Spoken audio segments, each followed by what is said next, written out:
Oh, yeah, I hadn't seen it. I didn't say a father, I was gonna say, stop bothering me this morning.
Oh, and you are?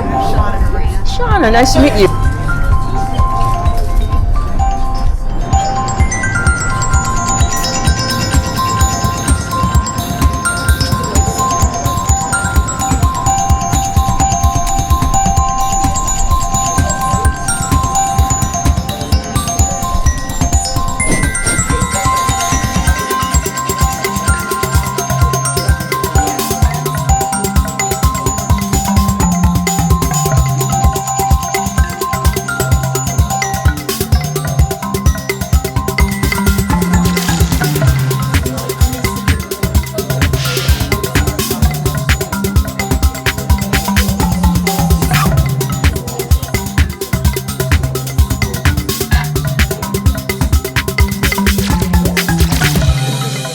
Good afternoon, everyone.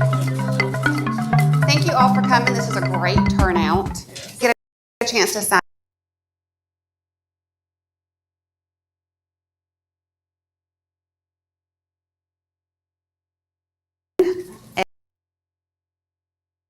With a group now called The Solution. I've been at Duke for about 19 years. In my tenure at Duke, I first started out here at the DCRI in Human Resources, and I left for a few years and went across the street over to DLR and then PEDS HEMOC before coming back home in 2008. And I can tell you that I have never been with a department, worked at another organization that has had the passion, the vision, and established a mission whereby people can come to work, can be in a place where they can be their authentic selves, where diversity is valued, where we recognize that people are at different places in their lives with different backgrounds, where management is even given the tools needed to help them recruit a diversified workforce. Our group, Pride, is made up of about 30 members. Some of them are part of the LGBTQ community. Some of them are simply allies. Let me retract. Some of them are allies, not simply. Let me take that word out. It's very important to have allies. Some individuals have children who are a part of the community, who have parents who are part of the community, friends. So the support is just phenomenal. One of the goals that HR established in 2016 was to implement initiatives that helped create strategies for how we could recognize employees and how we could also help create a more diverse environment. And I think they really went above and beyond, not only with the Pride group, but also with the Women's Employee Resource Group, the African American Employee Resource Group, and then the Multi-Generational Resource Group. So there are many, many different types of groups that you could be involved in. The Pride group, which actually is an acronym, and I know you're all surprised that DCRI would have one more acronym. Pride, pursuing respect, inclusion, diversity, and equity. So it's not just a word, it actually stands for something. The 30 members, we meet the third Wednesday of every month from 10:30 to 12. Anyone is welcome to join the group. We also have WebEx. If you can't meet either at the North Pavilion or the Durham Center, depending upon where the meeting is being held, you can always join via WebEx. So, I tell you all of this to also share with you, I do want to share with you the mission and vision of the Pride group. The DCRI Pride embodies a welcoming and inclusive workplace culture, free of discrimination in any form, where members of the workforce are free to openly interact and engage equally as their authentic selves. The mission goes on to say the DCRI Pride is committed to increasing awareness, addressing LGBTQ issues, and advocating for civil and human rights in the DCRI community and beyond. This leads me to introducing our speaker today, Mandy Carter, who is a Durham citizen, who is an advocate in our area. She is a Southern African American lesbian social justice activist with a 50-year movement history of social, racial, and LGBT justice organizing. Raised in 2 orphanages and a foster home for the first 18 years of her life as a ward of the state of New York, she attributes the influences of the Quaker-based American Friends Service Committee, the former Institute for the Study of Nonviolence, and the pacifist-based War Resisters League for her sustained multiracial and multi-issue organizing. Her participation in the Dr. Martin Luther King Jr. inspired 1968 Poor People's Campaign, organized by the SCLC, solidified her commitment to nonviolence. It was the last project that Dr. King worked on before his assassination in 1968.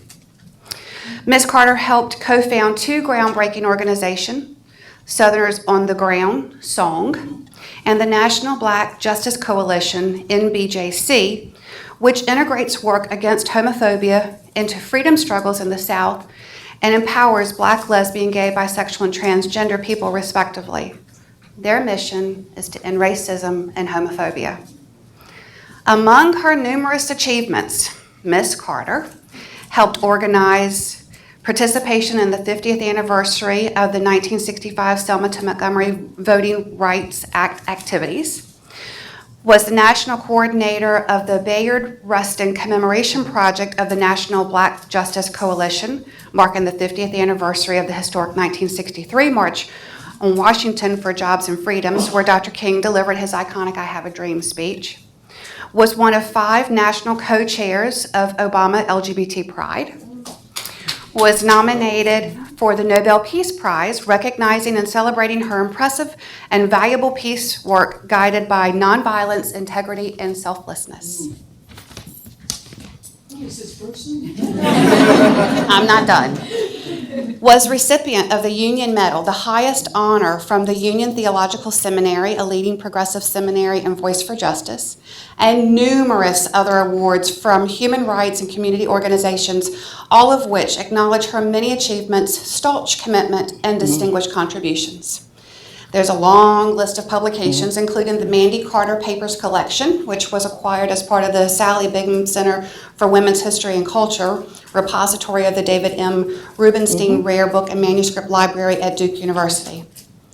This is just an abbreviated bio. So much more that I could share with you, but in sake of time, Yes. and so that you can have your conversation with Yes. all of us, Thank you. we welcome you. Thank you so much, Thank you truly. very much. We know you're not new to Duke, but we appreciate you coming to the DCRI and sharing your time with us. My pleasure, believe me. Thank you. Well, before I begin, I was saying I really want to have more of a conversation, and it kind of goes like this. If you email me, at the bottom of it says, and Gina, you know this, and thank you for the invite, by the way, Gina, and to DCRI. From June 1st to Labor Day, I'm not having any office hours. I'm gone for the summer, with the exception of any things I made prior commitments to. This is a prior commitment, the last one I made a commitment to before I go for the summer. But I want to thank you, Gina, but also DCRI. To say that we're in a moment would be an understatement. But I want to give a few things to say in the beginning. And really, the reason why I say I'd rather be more in conversation than lecturing, all of us are in a moment right now. And you think of the state of North Carolina, you think the role that Duke plays as the single largest employer in the city and county of Durham, but also just the unique history of what sits in the state of North Carolina. But against that backdrop, when Gina was asking me, well, what title? I hate coming up with titles. You know, you go and talk and you give lectures, whatever, and I guess in the scientific community you can come up with good ones. They're very specific. But then I thought about Obama. In our lifetime, black man. And when he got his second win in 2012, did anyone go up for that first inauguration when it was like, yeah, remember ice, cold, snow, didn't matter, people were packed on that mall. But when he gave it the second time, he entitled it this: From Seneca, women, to Selma, people of color, black folk, to Stonewall. What else do you need to know? Because those 3 words, in my opinion, kind of talks about the journey of this particular land, and I use that for a reason. But that's also a lot of us walking that identity every day. I have all 3. Some of you have 1, 2, whatever, you know what I mean? And so for him to have understood, not just him, but anyone who wrote that speech, people who do this work every day, people engaged, whether it's social justice organizing, but everyone has a gift. So whatever your gift is, how do you contribute that to the thing called broader social justice, equality, whatever? And then I started writing out some notes, and I was trying to think. I don't have much time. I want to give a few kind of, I guess I'm more of like what I'm thinking. I have a real concern when someone says, here are the answers for you, and that's all you need to know and leave. No, I get real nervous about that. I'm still questioning. I don't know. I want to be in conversation. Maybe some people do have something to share.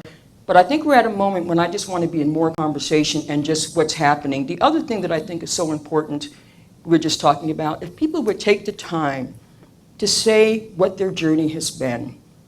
I walk into a room, anyone walks in, you look at someone, you kind of size them up, what they look like, how they sound, what they, whatever. But until you stop and ask the question, what's your journey? How did you get here? And mine was simple. I was born November 2nd, 1948, one of the 80 million baby boomers. Can I do a quick show of hands? Anyone born between the years of 1946 and 64, could you raise your hands, please? That's us. That's the baby boomers, 80 million. 10,000 of us turn 65 every day. That's a huge demographic. Anyone here between the ages of 18 and 25, can you raise your hand? 89 million. That's the millennials. You see, it's almost like, it's not about who's not missing. It's almost like if there's a conversation to ever be had, this be it. And that's all those before who came before us, in between, and whatever. But think about that, because my joy, given, now I don't know what people's politics are, I have to maybe be a little careful, but given who's occupying, are we okay? Okay. Given whatever that is up in the White House now, if ever there was a time, but I was thinking about this too. Baby boomers, 60s, 1960s, whatever all that was, millennials now, social media. Gina gave me this great gift for my iPhone. I went and bought an iPhone 7 for the first time. I used to have one of those little flip phone things. That thing don't work for nothing. But things have changed. Times have changed. Language has changed. Where people are moving to has changed. And yet when we find out about the common things that kind of puts us in the same table, it might be not the things that divide us, but the things that we have in common.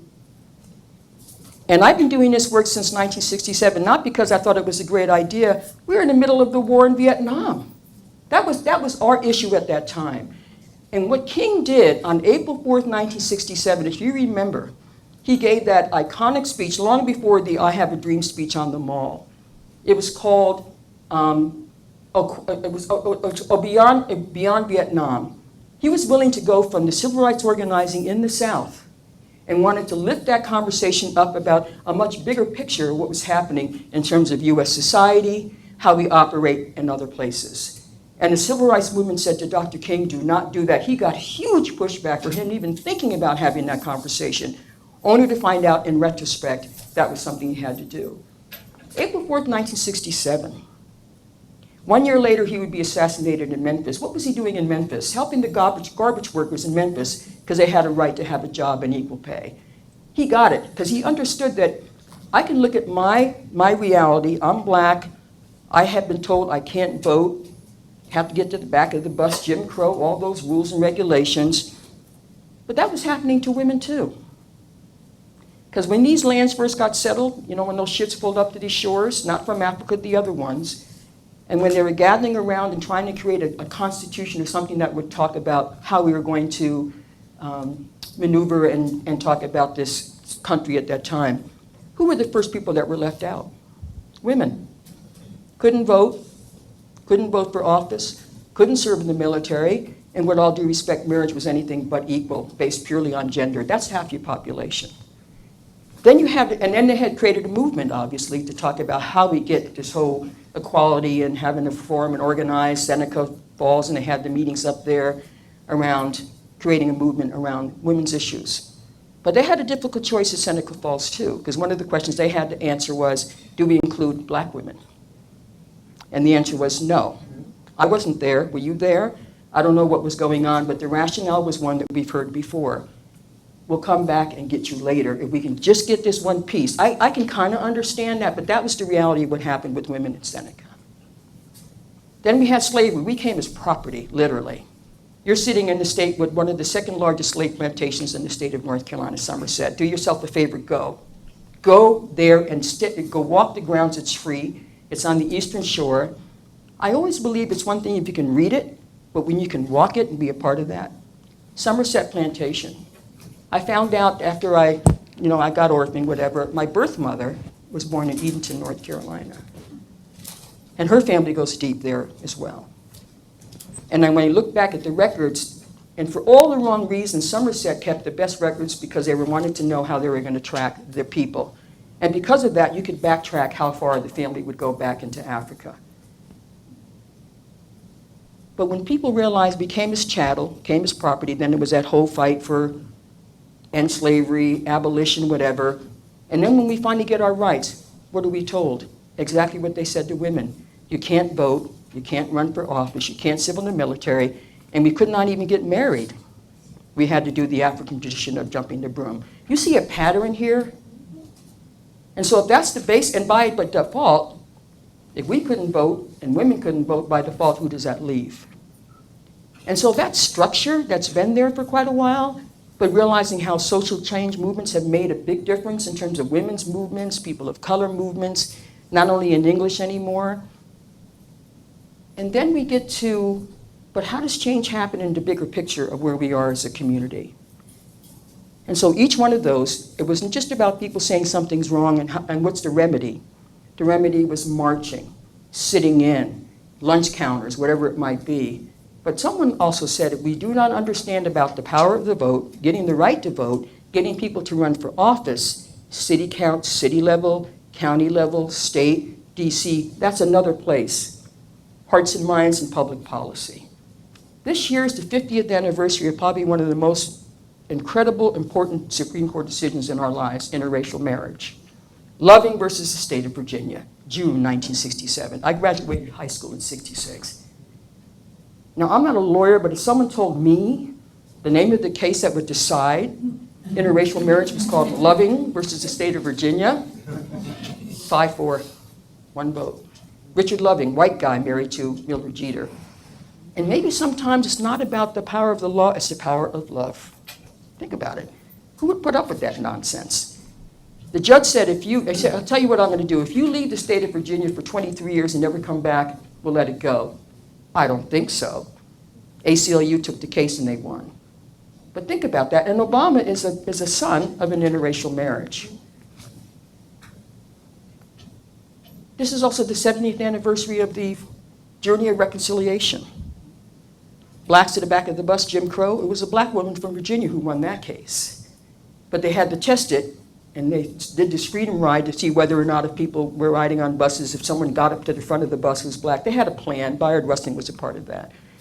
But that case was won in Virginia too. I guess what I'm thinking is that as we get into this other conversation about what each and every one of us does with our moral compass, we all have one, what is it about caring enough about an issue, sacrificing however that might be defined, but trying to go into social justice organizing, trying to go into the courts, trying to go into public opinion to make the change in how each and every one of us has a role to do with that. Because the other thing that King was working on in 1968, before he got killed, was this thing called the Poor People's Campaign. Next year is the 50th anniversary. This was his question. If we had to fight for the right to be at a lunch counter, to sit there and not have to go to the back of the restaurant, once we got up there, did we have any money in our pocket to buy anything? Economic justice. We're still at the same place. So Reverend William Barber, the Moral Monday movement, is now thinking about how we might look at the Poor People's Campaign right now and kind of bring it back around the bend in terms of what we can have this conversation, however that impacts all of us then. But here's a few things I want to just share and then certainly leave some time at the end for some Q&A. When I think of diversity and the journey of women, people of color, ability rights, food justice, language justice, whatever that might, and certainly in the medical profession, you're thinking about how that might change. You know the Lincoln Community Health Clinic right down here not far? That's the only place we go for black folk in the city of Durham. That was the only place we could go because they didn't want it. But then because of Duke being where it is now, that's my clinic, I go there. And there's a relationship now between Duke Hospital and Lincoln Community Center. So when you have that kind of collaboration and partnership, I just wonder if sometimes we get in our own little worlds. We're here, here's Duke, here's Durham, and unless there's some reason to come up with something that would put us in the same conversation, or maybe some kind of way in which we're trying to make some change, either in our city or county, this might be the way to do it. And there's a lot of it has to go from what you just did, Gina. You reached out and you contacted me, you asked me. And how often do we stay in our little bubbles? No shade. But when you have these opportunities, and I'm glad that you have pride because that presents part of that opportunity. So that saved my life because I was, with blood pressure or whatever, but that relationship is there. So here's a few things that I might want to ponder in terms of sort of like this town gown, Duke community, and what the opportunities might be. If you were to think for yourselves, if someone were to invite you to a meeting, and you said, well, what's the meeting about? Why would you go? But if you think about the quality of your life, how many people have families, children, kids, right? All right. Mm-hmm. How many people are still paying off their school loans or whatever? Okay. Mm-hmm. But think about this, because if we could think about 2 or 3 things, and I would like to propose this, put it on the table for some kind of an ongoing conversation.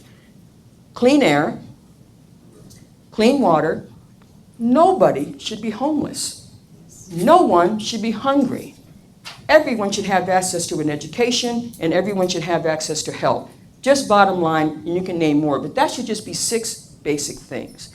The good news is you have an organization called CAN, that's kind of a faith-based community group here, that works on that, and they bring people into the conversation depending on what your vocation might be, what your profession is, to have those conversations. Because now we're talking about the quality of life in the city and county of Durham, North Carolina. That's the one we know.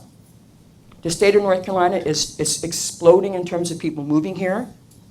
And the city of Durham is interesting demographically in terms of who might be in the conversation and why it might be thinking about when you do outreach. Can we reach beyond just your set of folk and your set of folk and your set of folk? Durham now is 50% white. Make sure I got this right. 37% black and 13% Latino. If you add up the black and the Latino community, that's ends up being, 42% white, 37% black, 13% Latino. If we were to have a conversation, would we know who to reach out to? Let's say we wanted to have a meeting about clean water, wherever it might be. And someone invited us down to a church, like you can be either, on St. Joseph's AME Church on Fayetteville Street, traditional black church, or it could be at a Latino church, whatever. Would you know who to invite to that conversation? But if you know that's the demographics, and the room doesn't look like that, then that means maybe we need to have our own Rolodex cards. I can reach out, you know who you are, to have that conversation, because then we're moving it all forward for the city and the county of Durham in which we live. But a lot of people tend to just work in their own little island, or whatever you want to say. But that's the demographics. I'll give you one quick story about how that's had a huge impact in terms of what people perceive to be the South. How many people are born and raised in North Carolina? Raise your hand. Born and raised. All right. So everyone else came from someplace else, right? Did you have people say to you what they said to me? You're moving where? Aren't they still lynching people back in North Carolina, Mandy? But you know what? So goes the South, so goes this country. So goes the South, so goes this country. And if you think about making change here, we were just talking about this. When Obama ran as a black man in 2008, look at the first state he picked up. What was it? Virginia, heart of the Confederacy. North Carolina, South Carolina, you know what I'm saying? And so for that to have happened in our lifetime, and that's just like the beginning of what could be for all the other opportunities that are there. And so if we can have conversation about common things that puts us in the same place, it might make a difference. But here's one that I'll just leave this little example for you. In '82, when I moved here, there was a flyer circulating in Durham. It was Klan. The Klan was going to be mobilizing to do a drive. They were doing them at the time. They were doing a recruitment drive for the KKK Klan. And because of Duke, because of Durham Committee on the Affairs of Black People, we had a smaller growing Latina community. We said maybe we should have a community meeting to talk about how we can respond to the idea that the Klan is going to be having they were going to march down in front of the downtown Durham. Has anyone been downtown Durham? You know where that post office is? Mm-hmm. Right. They were going to march. They had a permit. They had a right to. We called a meeting. But where we had the meeting was important. It was at the Stanford L. Warren Library, historically black library right up here on Fayetteville Street, for a reason. If you're going to have a conversation, you might want to go to the community in which that conversation needs to happen. So we met in the bottom of the Stanford Warren Library. We had white progressive, African American, a little bit of Latino, but we had the gay and lesbian community there as well. Because we said, Durham is not Klan country. And because we wanted to find out what we had in common, the commonality was, I looked at the list with that Klan thing and said, they don't like black folk, they don't like gay people, they don't like Jewish people. Well, who does that leave? So we didn't get in there and try to say who's more important than the other. We didn't get into the hierarchy of oppression. We said we all have a reason. So we organized and we had a meeting. And the decision was made to do this. We were going to stand on the steps of the Durham Public Library in silence as the Klan went by. And then we would have a unity rally on the backside of City Hall. That was the plan. So we get down there, and we're doing what we said. And the reason for the silence is for 2 reasons. Reflection. just to be reflecting, but also not to get into yelling and screaming, because that's what everyone expects. So we get down there, we're standing in silence on the steps of the library, and then the group comes down. There was a lot more of us than them. I will tell you, my heart, I've read about it, but I cannot begin to describe to you what that was like. Little kids in the robes and the whatever. But then we had opposition come up, and here are the signs what the opposition said, people who were there to protest the Klan. All Klan men are gay. Give AIDS to the Klan. What was that message? The only thing worse than being Klan is gay? And this is in the middle of the AIDS crisis. And I said, now, you want to know, talk about what that meant. We had to stop and say, why did you bring that sign? Well, we didn't really think, blah, blah, blah. No, you weren't thinking. But you see what I mean? What was that? And then I also thought of something else, devil's advocate. We do Pride. I think the last Saturday in September we do Pride at the Duke East campus, right? Has anyone been to that yet? Or you should do a table if you haven't done it, do one there. It's the last Saturday in September at the Duke East campus. What was my point of that? Oh, so anyway, so we were talking about why things matter. And he said, well, all we know that the Klan's awful, and we just think the worst thing we could say to them was this. Well, we had to do an education around why that was so important to not make that comment. But I thought about this. Has anyone been to Pride, and you have P-flag parents and friends of lesbians and gays and whatever, and you have little kids? Playing devil's advocate, what do you think they think of when they have little kids going to Pride? I'm just throwing it out there. Because sometimes what we do when we think we're trying to just be supportive and being who we are, you never know in whose mind and how they might view things at the moment, what they see. Because a 3-year-old doesn't, whatever. But I just throw that out there because I was trying to almost, is there a word for it if you're empathetic, but you're trying to see the other point of view, whatever that might be. So I just share that. But we've come a long way since then.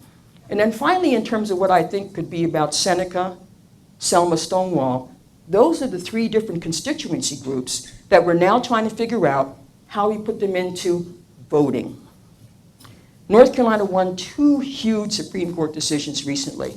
And one of them was Clarence Thomas, bowled me over, I could not believe it. But essentially, you cannot cherry pick how you're going to draw these congressional district lines or legislative lines based on race. And because you have a Republican-controlled legislature over there, no disrespect for those who are, but they literally had people draw a map. I was just sharing that they went into this cul-de-sac, and in the cul-de-sac there was one black family. They drew a line around that family. Has anyone seen the line of Congressional District 1 and 12? It's like this, yeah. And they said you cannot draw that way. So that we get to redraw the lines, and here's what's critical. The census in 2020. By 2050, this country will be majority people of color. California already is. Women are now a numerical majority. And between the millennials and the baby boomers and all the rest, and that's a huge, huge voting block if we try to make use of it. City level, county level, state level, federal level. And knowing that 2020 is not that far away, now would be the time to be in these conversations, to talk about how we're going to look at the precincts and whether we're having pride or whatever the groups might be. And it doesn't, whether it's partisan or not, I don't know what your politics are, but if you know that the quality of life that surrounds you every day when you go home, where you drive, where you shop, and that makes an impact who's sitting down at Durham City Hall, Durham County Commissioners, that's the kind of work that we're trying to do, and trying to do it in a very kind of broad kind of way. So in the back, if you didn't pick up one, there was this thing called North Carolina Bill of Rights, Voting Bill of Rights. It's also in Spanish. Can I make a suggestion? If you're going to do outreach, please also do it in Spanish if you're going to be serious. And if you have people who can interpret, that would be a good way to be able to expand the conversation, whatever the other languages might be. We're in a moment. But the other thing is this thing called the Moral Monday movement. Are people familiar with that? Have you heard that before? Yeah? You know, when I said that everyone has a moral compass, we all do. And my moral compass is different when I was 17. I'll be 70 next year. It's kind of come along a different way. But we have one. And then the question is, when you have that moral compass, what does that do every day for you? Your profession, what you believe in, how you organize, how you mobilize, and who you talk to. And so this little thing, Democracy North Carolina, it's right here. They could come over and maybe do one of your things would be great too. But the power of the vote, people lost lives for this vote. Please don't waste it. And then finally, I'll leave more time for Q&A. So I'm gonna end with this so we have time for questions or conversation. What I've been really struck by is how fast or how soon movements happen. And I remember when I was high school, I graduated high school in 1966 up in Schenectady, New York, Mount Pleasant. Had it not been for my social studies teacher, I'd not be having this conversation with you today. Any teachers in here or anyone had a teacher that really stood out for them? I had no idea he was a Quaker. And he brought this young white staffer in from a group I had never heard of before, the American Friends Service Committee. I'm thinking, well, there's 30 minutes I'll never get back. Changed my life. Changed my life. Because think about it, in 67, 66, 67, what did we have? The Cuban Missile Crisis. If you were living on that quarter, we had the, what was it, duck and cover, and like that was going to do anything, but the drills going off. But I remember that because at one point they were saying last rites on the radio. And a lot of us, I wanted to be a doctor. I thought 10 years, maybe more, I might not live long enough. I'm not kidding in terms of just the sense of just urgency. I think maybe for a lot of us that would be 9/11. So it was a Cuban Missile Crisis, and then November 22nd, 1963, Kennedy assassinated. I'll never forget that day in my life. Anyone remember where you were? Yeah. You can't kill the president. You know what I mean? We all had to go home, and then the horror of watching that thing over and over, the tape, and then live TV, Jack Ruby shooting point blank range, Lee Harvey. I mean, that was, talk about trauma. And so when you think about our generation and what we went through, and then any other ones that people might have experienced in terms of where you've lived, what you've done, that's a whole generation. And then Vietnam. And here we are all these years later. What I love is that when we were on the mall for DC Pride a couple of weeks ago, the little beads that you got were all from DC Pride, there was like an 18-year-old who was there. And we were on that mall in 1987, 30 years ago. And I remember trying to figure out why we sometimes have a hassle having this intergenerational conversation a little bit. And she said, well, you know, that's what y'all did back in the day. But I said, but you're here today. And I was here 30 years ago. And before us, people were at the Lincoln Memorial. And she said, well, I never thought about that. So for all that back in the day, I'm still here. For all those who are 16, I'm still here. And here's the question, how do we figure out the conversation? How do we figure out why we need to be doing what we're doing? How do you get people engaged and have some excitement? And looking forward. So here's the question that I always ask, and I'll end it with this, and it's like a question and a challenge. Because the LGBT movement has come far. It really has. And yet, in 2013, when the Supreme Court ruled for marriage equality with Edie Windsor, she was up there in DC, they ruled around don't ask, don't tell, and marriage equality. But that same Supreme Court all but gutted the Voting Rights Act of '65. Devastating. Why? Because maybe they want to figure out how they can keep us divided. So don't let them get into that divide and conquer thing. Don't let them get into, you know, you have it, you want it, don't want anyone to get it, or whatever. Don't get into that. We need to figure out how we become a collective we. So the question I have is this: are we about justice, or for the LGBT movement and community, are we about just us? Because how we answer that, how we organize around that, what we do day to day around that could really determine where we're going. But my optimism is a number 10 on a scale of 1 to 10. Because there's been a whole lot worse than what we're doing now. A whole lot more worse. And we've been able to survive and maintain. So on that note, I say we proceed gaily forward and open it up for any kind of things you want to share or say or whatever. Oh, and show and tell. Well, whoever's going to be the first brave person to ask me a question. Here it is, 2008. Obama Pride. These were on every lawn in the city of Durham, and he took North Carolina. And here's the headline from the Durham Herald-Sun. Obama wins. His win was huge. They're no longer there. I'm not sure why. They didn't recognize it, the importance of him. Beverly Perdue, first woman governor, Democrat, got in Kay Hagan. His coattails were long. But I'm going to hold on to this because that reminds me, because there was a time this could not even be real. Okay, the floor is open. Gina, do you have any questions already prepared, or everything's going to have to figure it out?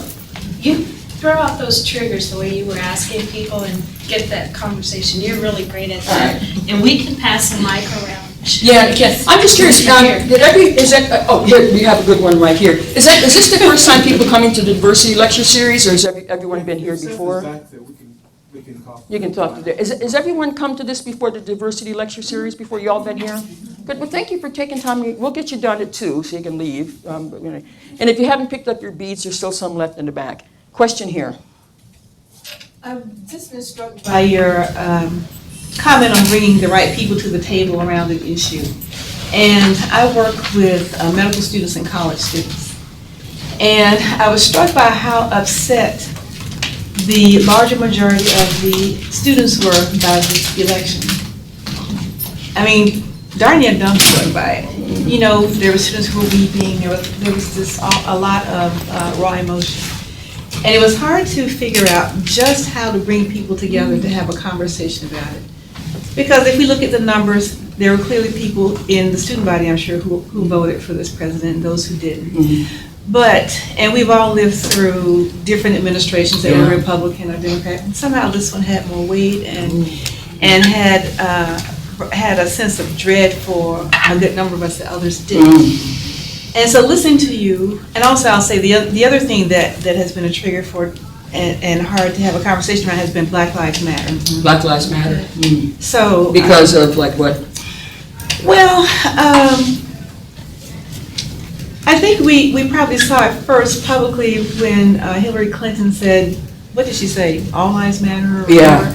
Then of course you hear if all lives matter, of course Black Lives Matter, and then don't you in other conversations, don't you wish you had said Black Lives Matter too, or not only Black Lives Matter? All of this was in the environment. Students had a white coat die-in. What's a white coat? What's that? Medical students around the country, I've forgotten the date, but at the same time decided to, in protest of the numbers of shootings of African Americans. In solidarity. Put on their white coats and laid down in the streets. Oh, is that right? And that happened here at Duke? This happened around the nation. Oh, really? It happened at Duke as well. Is one. Oh, And I think some of the law schools engaged in a similar type of protest, right? So just thinking about who comes to the table, how you gather people when emotions are that raw. And I'm a pretty decent facilitator, but I just want your thoughts on tackling the topics that are really overwrought with emotion, and certainly when you try to bring something together close to the event. Yeah, that could be If you had any thoughts about. You know, I have to say personally, I don't know if this happened to other people. For the first time in my life on Facebook, I actually had to delete. That and it wasn't, it was the Bernie Hillary thing. It got so intense. I don't know if that happened to other people.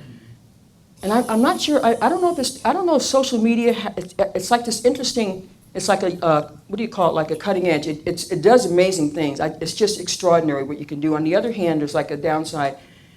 But if someone I don't even know is yelling at me and telling me something, then I just delete, what do you call it, delete, block.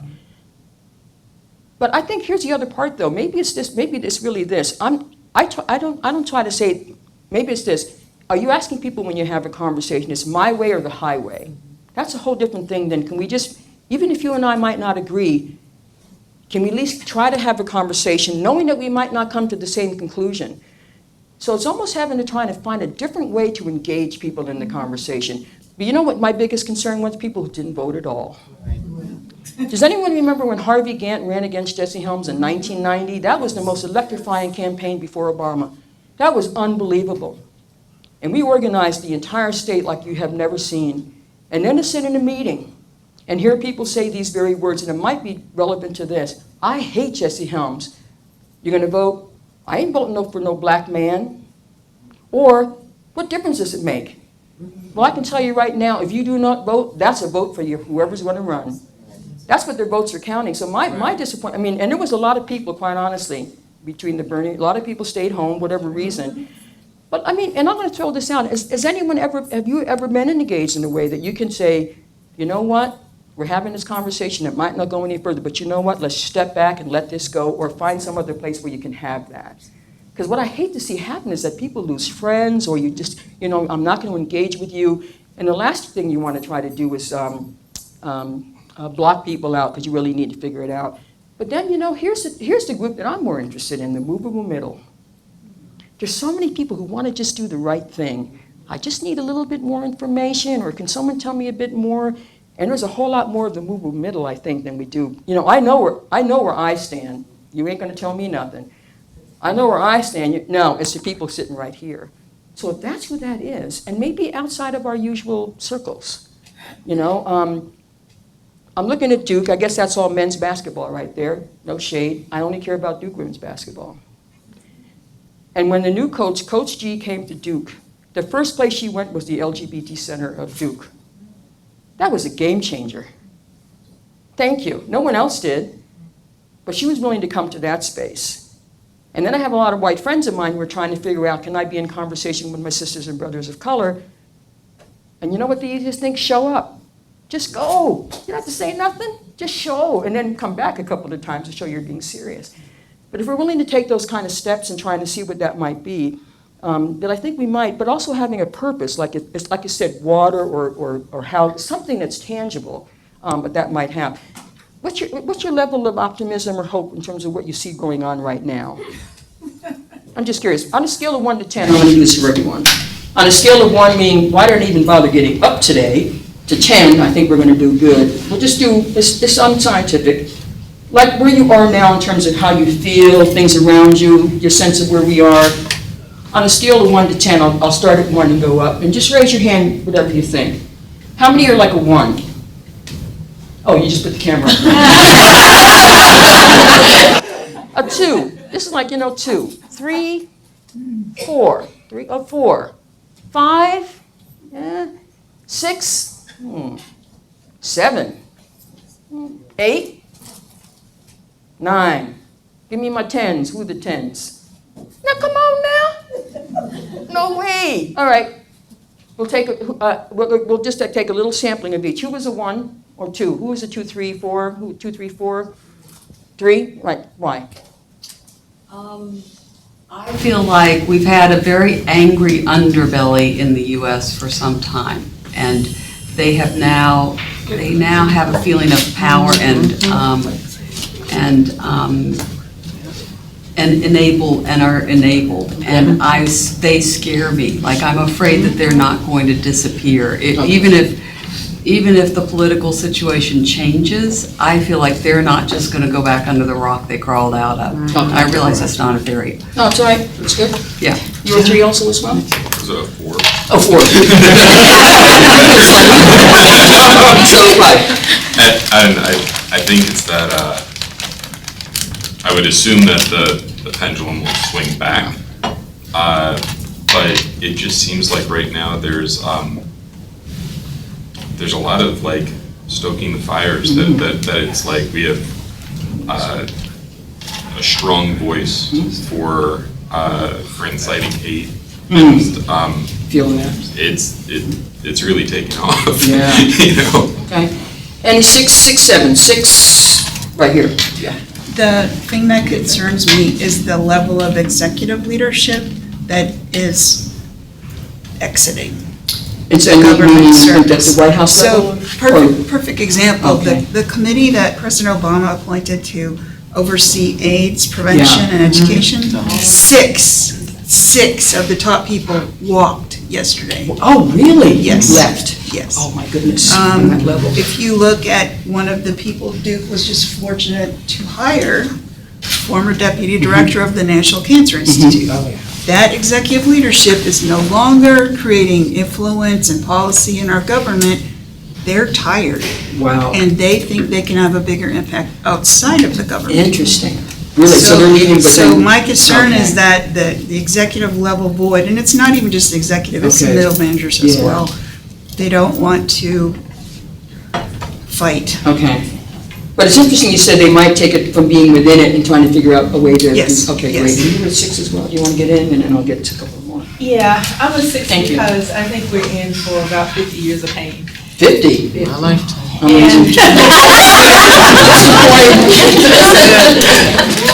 That's it. Seriously, no, it's like, I mean, that's I real. understand. I mean, yeah, that, you know, got 50 to get us here. We do. Yeah. All right, any more 6, 7? I'm a 6. 6, and then we'll get 7, yeah. And, you know, to kind of piggyback off of your comment about people moving out of the government into the private sector because they think they can have greater influence and power, I think that is something to make me feel optimistic because it means they're going to find a different way. And I think that, you know, although I'm not quite up there yet on the optimistic, I'm moving. I'm a 6 today. You know, 4 months ago I was a 2 or 3. Okay. So what I'm watching is what's happening in this country in response to what we're talking about with the anger and the hate and the divisiveness that's come up.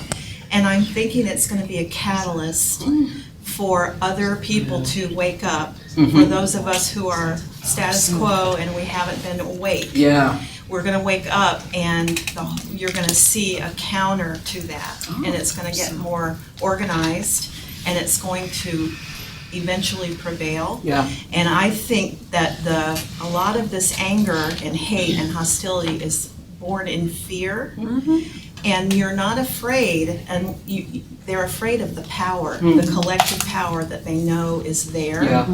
And we just have not taken advantage of that Okay. power. It's Okay. not completely at the high level that it can be. It can be. But they see the potential, and to me, this is a preemptive strike to see if they can keep it from rising. So that, to me, is a challenge. Like it. And also, can I add to that now, you were 7? You're 7 right behind? Yeah. After that, why do you think, given the shifting demographics, the last thing they want to have is all of us in the same Exactly. conversation? They know That's it. right. And they're trying to find something to try to do that little wedge divide and, you know, whatever. And all the more reason why we have to be intentionally in that space. Yes. So my thoughts on this is I majored in gender and sexuality studies Ah. in college, and my senior paper was actually the ebb and flow of equality in the United States compared to everywhere else in the world. And the United States just has this pattern of where equality is welcome and equality is suppressed all throughout our founding. Just like, Whether, you know, you're talking about race, Yeah. sexuality, gender, you know, all of these things coming into it. And right now, we had a really great period for a few years where equality was on the rise, Yeah. and now it's on the Yeah. decline. So I can be semi-optimistic about this and say, well, it's gonna It's gonna- suck, but then when it comes back up again, Yeah. it's gonna go even higher. Higher, And right. then it'll go a little bit lower, and then it'll go even higher, and So then we just keep a on- little bit yeah. lower. And eventually, we continue on this trend towards more equality. you're going to hang in for the next pendulum swing? Yeah, but it's kind of hard though, just because, you know, I grew up north, you Yeah. know, and I moved down here for college. Yeah. And I married someone who's a born and raised North Carolinian, and my in-laws are just filled with such hate. Yeah. I never knew such hate could exist real. until I met my in-laws. Yeah. And it's just really sad, because my husband grew up with that hate, and he's not filled with that hate. And that might be the hopeful. Yeah, that's. And that's where the hope. Yeah, you know, that he, is. He Yeah. spent his whole life being quiet. Yeah. And then as he grows older, he's Yeah. becoming more and more vocal about this is not the way this has to be, and, you know, calling his own mother out, you know, Well, at the that- dinner table for something she said. And I appreciate that, and we're going to get 8, 9, and 10. Real quick, you know what I find interesting about that conversation, though? All you know is all you know. If all you've known all your life, and I mean this, that's all you've ever been told, why would you have anything else until something else comes along and either kind of nicks you or something? And so I get real hesitant about pointing the finger.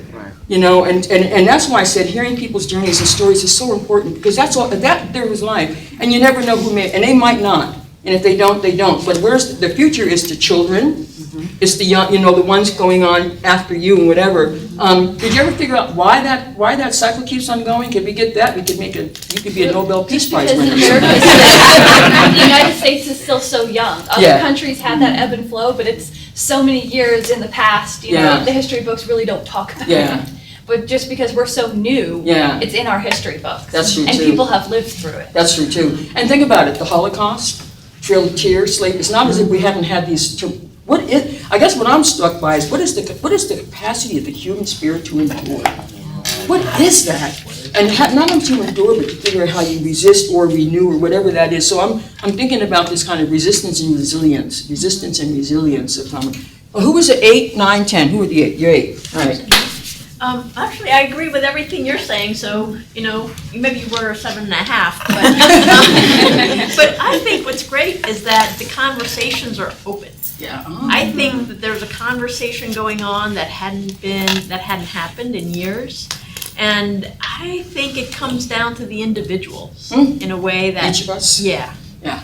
That hadn't been true in a while, where everybody was just coasting for a while. Yeah. Everybody took a lot for granted. I mean, I'm Mexican and I'm gay, and you didn't just in this country you just assumed that things were okay if you're a white person or passed as a white person. Mm-hmm. And that might be okay as well. It's like people's eyes might be opening up, and I think it does take talking to family. Yeah. Because I mean, my mother voted for Trump, and I'm disgusted, but I think it takes talking to family and saying, how does that square? Mm-hmm. Figure that out. Also, the other thing that I think is good, and this is true for those of us who can be out and visible, when we started the National Black Justice Coalition, well, first of all, our goal, ending racism and homophobia, well, that's going to happen tomorrow. Right.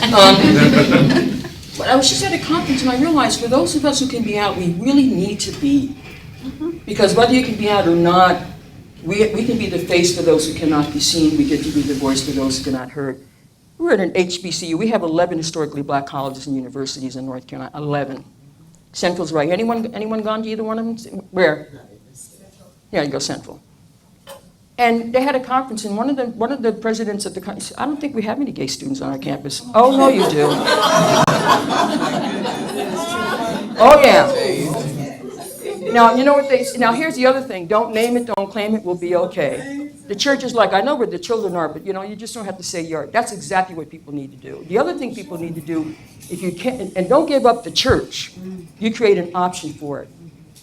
There's a thing called, what is it called? There's a new black church got formed for LGBT and allies. There's a metropolitan community church. Here in Durham, there's another church, All Souls. I might put together a resource list so you have that. So if you have children or allies, they need to know there's a place to go. So for those of us who can be out, you say, well, I'm out, I'm good. I've been out all of my life. And so maybe someone else can't be, but for those, you pay a price for it, but it's worth it. But no HBCU should ever say, and one of the handouts that's on the, it's not on the back of there, but we put together a pamphlet on, it's like a, what do you call, like a, you go to a HBCU and you ask, what's the level of acceptance or support for the LGBT students on your campus? And it's a handout, Gina, you'll put that up on the site. It's like, so we have that because we had to do that. And Central, by the way, is only one of 2 in the country that has an LGBT and ally center. In the country. Thank you, Central, because someone needs to do that, and that's what they did. 8, 9, 10. Any 9s or 10s? Yes, what are you?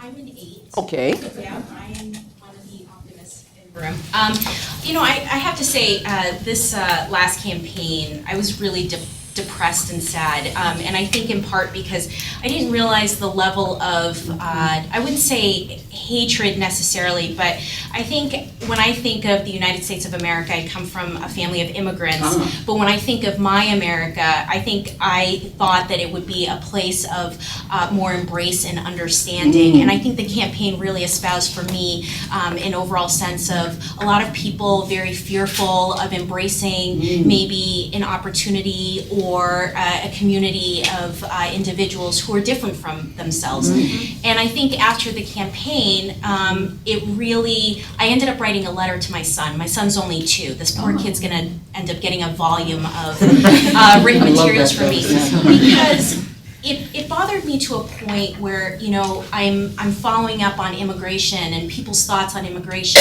religion, what culture means to them. And in the letter to my son, I basically wrote how I was very disappointed. But then at the end of the letter, I realized, and this is where I'm an 8, because I will not have a child who is afraid to be able to talk about differences, to have that forum. And I think that that's really important. And so I see for myself and I've had people judge me for a whole variety of reasons, but I think your point about being resilient, I think I'm a stronger person for Like it. I that. still have a path of, that process improvement, if you will.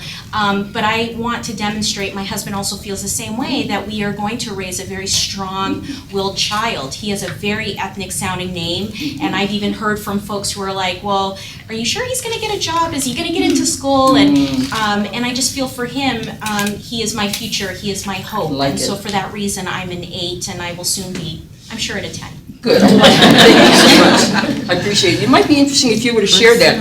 They have a little story. They have a story circle now for little babies from like 6 months to 4 years old that happens at the downtown Durham Library.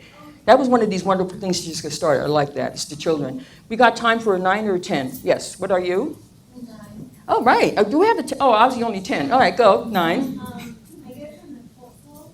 Not from here originally, I'm a citizen now, but my daughter is 20 years old and she campaigned relentlessly for Hillary.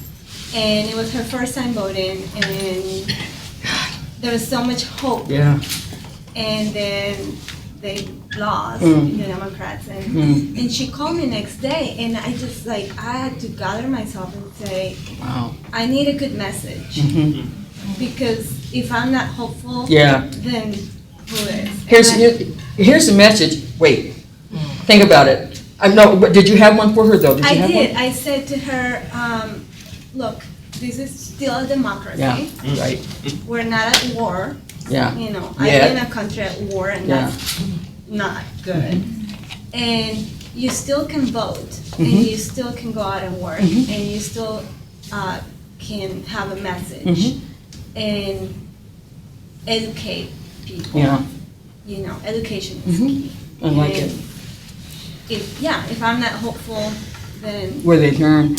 Well, when you think about the journey of women and slavery and also thinking of, farmer, whatever the different ethnic groups might be in the journey they've had, but that resistance and resilience is a very powerful thing. The thing that really helped me is when Hillary, I don't know if you heard this, it's on YouTube. She lives in whatever that place up in upstate New York is.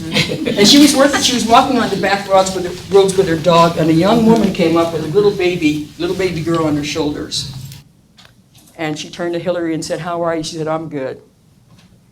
And she turned and she said, "The reason why is because your daughter that's sitting on your little shoulders." Think about that. I was devastated. It took me a month. I'm not the only one. I was devastated.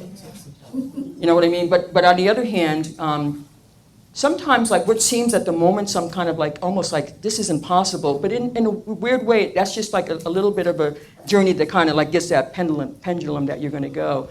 So I want to know where your 2-year-old is going to be when she gets, is it she, he, little boy, whatever. That's what I think the future is. So we're at 2. I want to say thank you. I'd like to come back at some point and be involved in some of the meetings. Summers here, have a fantastic time. And here's the important thing to realize, given all the traumas and dramas, it's not a question of if, it's a question of when. And each of us gets to play a role in that. Thank you all.